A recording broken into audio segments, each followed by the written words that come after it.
So some you see how they build on each other. Steps. Right. Literally steps. Right. So the notes that he's playing the song, and that's the way he soloed. And it was just so full and lively. I mean, it was like, wow, because basically he took improvisation to another level.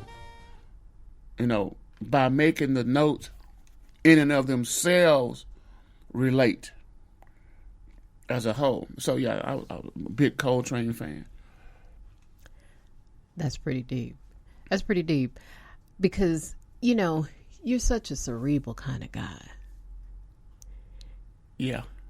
And I know because, we've had some crazy tracks. Right.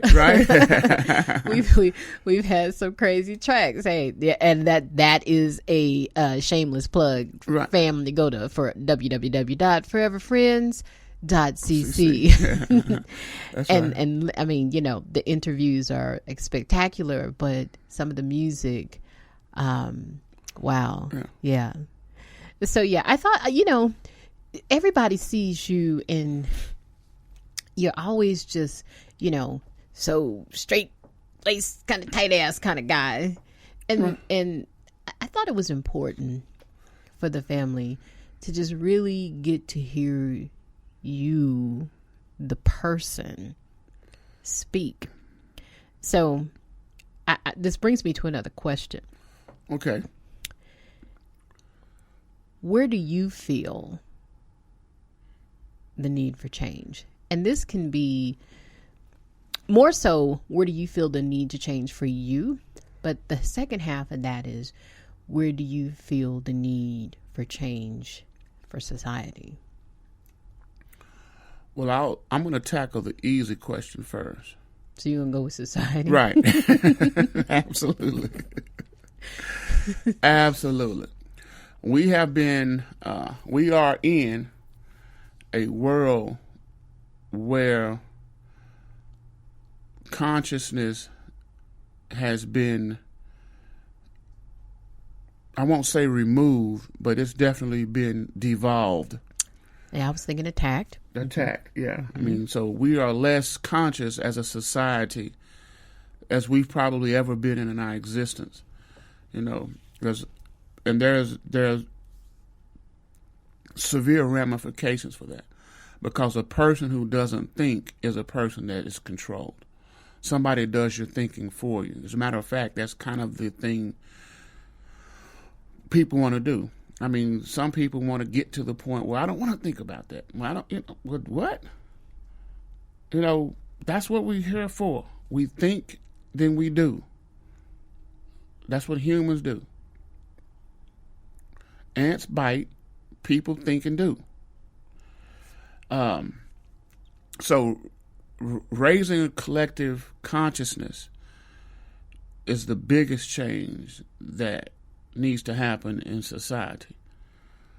Now, in the inner society, which means your internal self, i.e. me, I'd have to really think about that.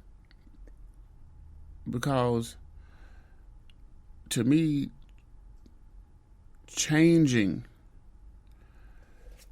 in my world means a lot of doing more of what I'm doing. I mean, I am convinced, based upon the outcomes, that I'm on the right road.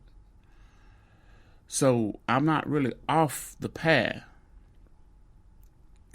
And then I've always thought, well, maybe you need to speed up, the car on the path. Well, I might, but then I might miss some of the roses along the side. So there's really not a lot of specific change that I need to do as far as correcting something. My change really, I believe, flows more from the perspective of continue to grow and expand who I am as a person. And to some extent, what I can give back to those around me, without sacrificing myself, of course.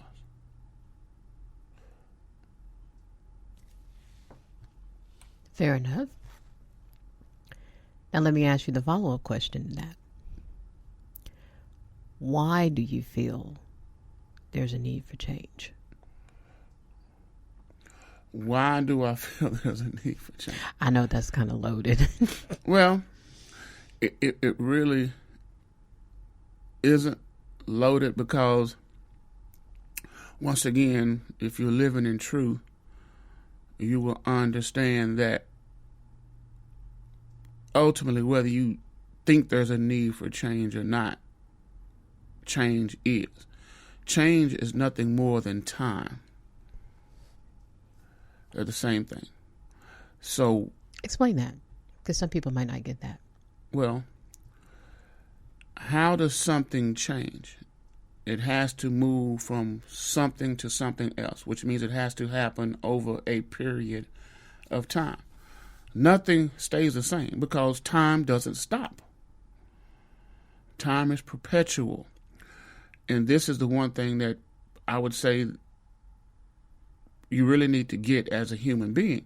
I do not want to discount your question, though. You want to say, why do you think there's a need for change? Well, if you're not in a good place, there is a need for change. If a society is not in a good place, there's a need for, quote unquote, the textbook change thing that I'm thinking that you're asking about. But inevitably, change is that. Change happens. Change is perpetual. We're always changing. Excuse me. We're always changing because we're always living in what we perceive, and until proven wrong, a linear time world. You know, it's inevitable. Now, you just said a word that you don't let fly too loosely. What's that? Perceive. Right. Because there is some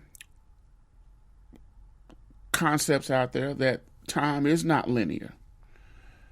Yeah, well, I'm from Fort Worth, and until you can show me somebody who really went back to the future or got a time machine, yeah, time is linear. You sure you're not from Missouri? Show me state. Show me state, man. I mean, because remember, I'm a student of Ayn Rand, and I understand objectivity. Right. Yeah. You're gonna have to show me definitive proof that you can skip the time-space continuum for me to believe it. You know, I have yet to see and meet somebody who went back to yesterday, or even 5 minutes ago, or even 1 hour, 8 minutes ago when this interview started. So that's why I say perception, because there are concepts out there that can prove that wrong. Like, they have done some experiments where they've had these people fly around in these super fast jets and these super aligned clocks, and the clocks are off. So speed definitely can affect time in my understanding. And basically what it means, it slows it down. If you're moving at the speed of light, time slows down for you. But it's still linear. So you're right. Okay. So let's talk about time. You have a unique perspective about time, so much so that it's almost like a currency for you. Time is the ultimate currency. Because I want you to think about what you just talking about, what I just said. Mm-hmm. You know, it's a linear thing. You can't get it back. What is the most precious thing that you have? Or that you can give? Or that you can give. That you have or you can give. Time. I'm going to give you something that I can never get back. Never. Never.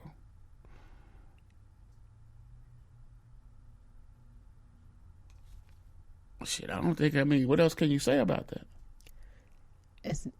After that, there's nothing to say. But I wanted to I wanted the family to have a cerebral expression of the power of just that, the act of giving someone your time. Your time. I mean, in a more lighthearted way, we've heard both sides, most male and female, when things don't work out well. I gave that woman 4 years of my life and got, why are you so mad? Because you can't get it back. Oh, I've been good to him for such. And I done wasted 10 years of my. Why are you mad? Because you cannot get it. You like, I could have been doing something else. Well, yes, you could have, but you weren't. You paid attention to this particular circumstance, this particular person, this particular interview. Yeah. It's currency. Because currency flows. I could be deep every once in a while. Oh, yeah. I could be deep. I get it. I get it. And I definitely, heartfelt, definitely appreciate the time that you have taken this evening to sit here and chat with your girl Spirit. Okay. I mean, I appreciate your time. So, as I get to some of the last few questions, because time is precious. Right. And I know I'm getting into your sleep time. Right. You good. I think the family would want to know, how will you transform your life from now to then? And then is infinite in the real span of things, but maybe not how, but what is it that you want to do to transform your life from where you are right now at this particular point to where you would like to be? I would like to have more currency. Now, family. I think it's episode number 2 about what money really is. Yeah, but whatever it really is, right about now, I would like to have some. But that's all part of the journey as well. Where I am now, where I really would like to be, the more I'm living this world, I understand what my short-term goals are. Ultimately, where I would like to be is that vessel of truth, that repository of truth for the family. In some ways, we kind of are, but I like to do it in a more structured way. Definitely being in a place of where you can focus more on your mind.